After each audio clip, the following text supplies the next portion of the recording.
Hey guys, welcome back to the channel. My name is Katelyn, and today we are continuing the 100 Dragon Challenge. So thank you guys so much for being patient during my month hiatus. I just got a little overwhelmed with like Comic-Con prep and a bunch of other stuff that was going on, and I just had to step away for a minute. But today we are continuing the zodiac dragons with a snake dragon. So for this one, I wanted to make it a little bit special because I didn't want it to be any Joe Schmo snake, you know. You could argue that dragons, some of them are already just like long snake boys. So I just wanted to make this one extra special in some way. So as some of you know, which I think I posted a video forever ago, I feel, of like redrawing my pets. And then I also did one like on Twitch, I think. Did something on Twitch, but I show them off every once in a while. But I have a red-tailed Colombian boa named Frank. We gave him this name because he has a very fancy mustache. Honestly, it was one of my friends that helped dub his official name. But yeah, so his name is Frank, and I thought that would be the perfect thing to base the snake dragon on, instead of just doing like a random snake. I mean, there's other cool snakes we could have pulled from, like design wise, but I was like, I kind of want to make this one a little more personal, and what better opportunity than to use my actual pet snake for this dragon design. So for this one, I wanted to make it more of a wyvern dragon, just so we could have like the cool wings and little talons. And I just thought it'd be really cool and perfect just to have a couple of wings on this guy. And I know like snakes technically don't have arms or legs, but you know, we're gonna play with a little creativity here instead of just making a noodle with horns. So after the initial like concepting sketching was done, it was time to jump into the bigger pose. So I wanted to do a pose kind of based off of what Frank does. And a lot of the times he's either in his little hidey hole like home, or he kind of lays across a couple of branches that are in his enclosure to do some nice cozy sunbathing. And it's either on this one kind of like long multi, I guess, branched branch, when he just like really stretches out his whole body and is like super long. But then he also like coils on top of this other like thicker, not plastic, but whatever they make the like aquarium objects and toys out of. It's basically that. So we have like this thicker branch thing, and I see him do this pose a lot while he is on that branch. It's just such a cute little pose, and he's got his head all nestled in, and I thought it would be really fun if like the wings like could be coming underneath his body, and then he like has his little hands next to his face, and then the wings like droop down underneath him. I thought that would just be such a fun and cute pose for this that I was like, I just got to do it. We're gonna go for it. And so after I got the pose figured out, he has a lot of amazing spots and like not striping, but I guess banding, and like different chunks of color all over him. And so I had a couple pictures when I was sketching out those spots. It's not perfectly accurate, but I thought I got pretty dang close. I thought it was a very good attempt at his spotting. So with that done, I was going to jump into the line art, and I wanted to make sure that I had some definition to his body, like kind of showing where the spine lays. And then I'm also going to go through here in a little bit and actually define out all of those color patches. I kind of wanted them in line art both so that I could see them later when I was getting ready to color, because I did so much work with sketching them in and kind of looking at him and looking back at the piece that I'm like, I don't want them to like get lost when I hit this with my eraser. So I was like, let's just do a very light line art.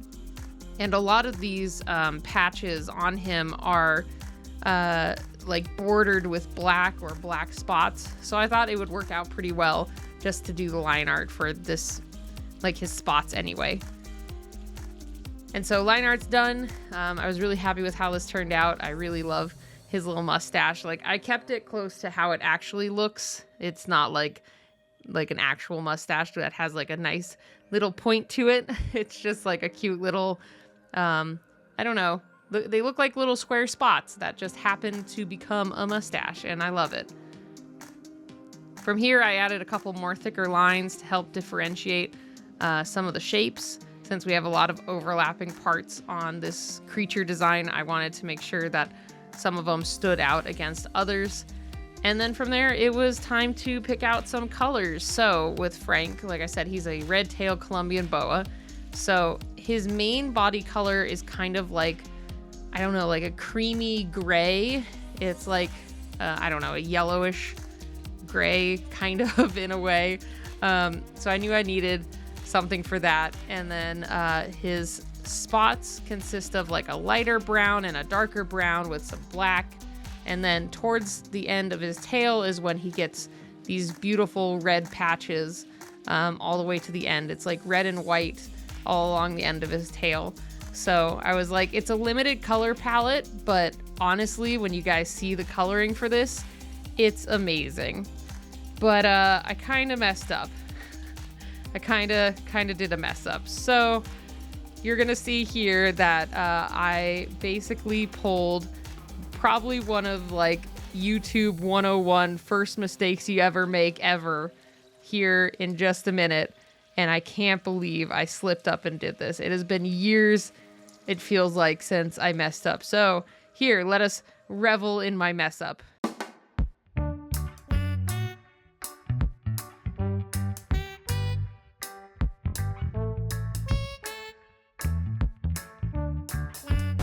Yep, that's right. I was recording from the wrong freaking camera.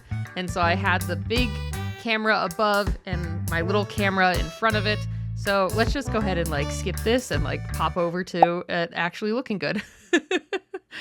So as you can see, I did finish a lot of coloring in that accidental wrong camera. I can't believe I did that. I think I forgot to press the button and just totally missed that it was on the wrong camera on my recording screen. I just got like so into doing this that I was like, you know what, I'm just gonna chunk this out and get it done. And I didn't even look over at my screen and I messed up.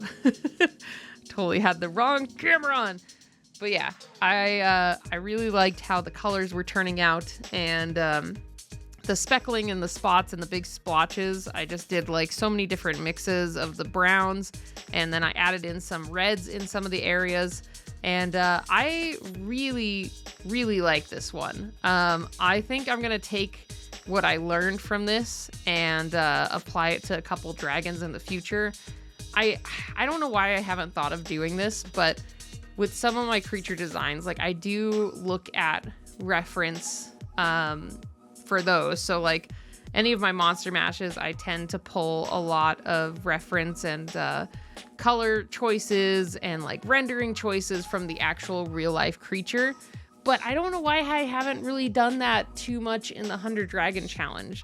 Like with this one, since I had actual pictures of Frank, it was really cool to be able to look and pull reference and look and feel from how his like scale patterning was and how the colors were on him. And I think that ends up paying off really well in the end with all of the detailing.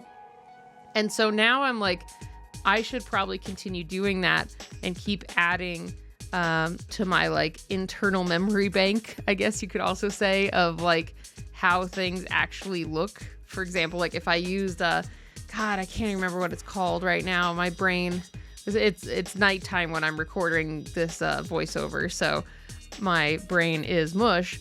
But there's like different vipers and like awesome like snakes that have really cool scaling and coloring.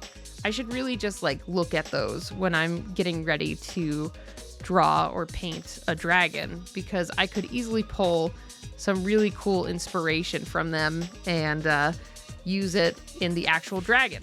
So, sorry, very long-winded explanation of, hey, maybe I should use reference a bit more.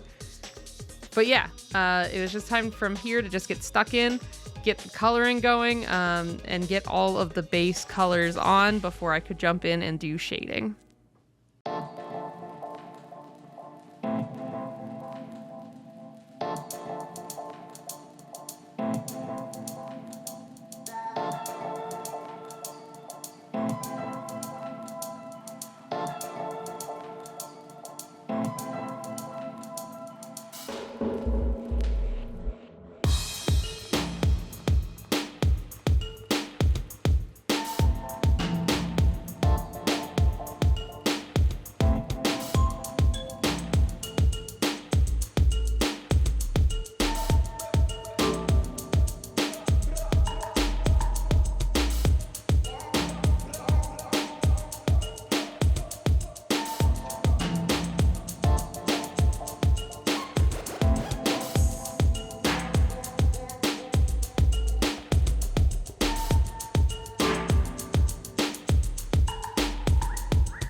All right, so with the coloring of the branch, we're entering the final run of this piece. I decided to try to kind of mimic his like branch inside of his enclosure, which is like the browns and the greens, and just kind of tried to mix and match and layer them over and over and over on top of each other. And I think this worked out pretty okay. I like it once I add shading, but I remember doing it and I was like, man, I'm really not liking how this is looking, because I felt it just looked, I don't know, it looked weird to me. But after I started adding the shading, it just really clicked and I thought it looked a lot better. And with this part, I think this is probably the best shading I've done on a dragon so far. I keep looking at this piece and I'm really, really happy with it. The shading and the highlights that you guys are going to see here in a little bit, I just felt were so strong. And I don't know what else to say. It just turned out super cool. So I got to keep that in mind for future ones. Maybe it helps that the base color for him was this grayish, yellowish tan type of color. So when I added those neutral and darker grays and like toner grays, maybe that's just, it just helped. Like it all harmonized really well. But I'm super happy with this. I actually think I might frame this and put it next to his tank or something. I just think that'd be so cute and fun to be like, yes, this is the little Frank dragon. But I'm really happy with how this turned out, and I can't wait to see what you guys do for a snake dragon for this month. But yeah, I love it, and I think there's so many snakes you guys could pick from, and I'm excited to see what you guys make for this month.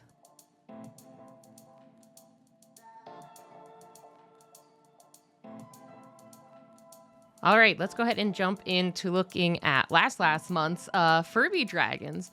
Ampu Otis, I'm sorry if I butchered your username. This is terrifying and I love it. I love all the fingers and the weird like finger wings back there. Very terrifying, very awesome. And Larktail, oh my god, yours is so unsettling too. I love the weird zipper type of thing going up to its mouth, and then just those really unsettling eyes and like long finger wings. Really cool. And all of you did a great job. I love all your Furby dragons. So again, if you would like to participate in this month's Snake Dragon, you can post it on Twitter or Instagram with the hashtag KM100Dragons. Or we also have a Discord where you can post it in, it's the KM100 Dragons chat. So you can post it on there as well. But yeah, either way, thank you guys so much for stopping by and checking out this video.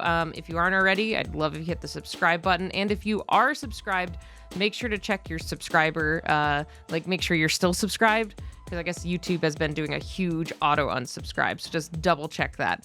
I'll have to announce that at the beginning of next video because, yeah, I know it probably got lost here at the end. But either way, thank you guys again so much, and I will see you all next time. Bye, everybody.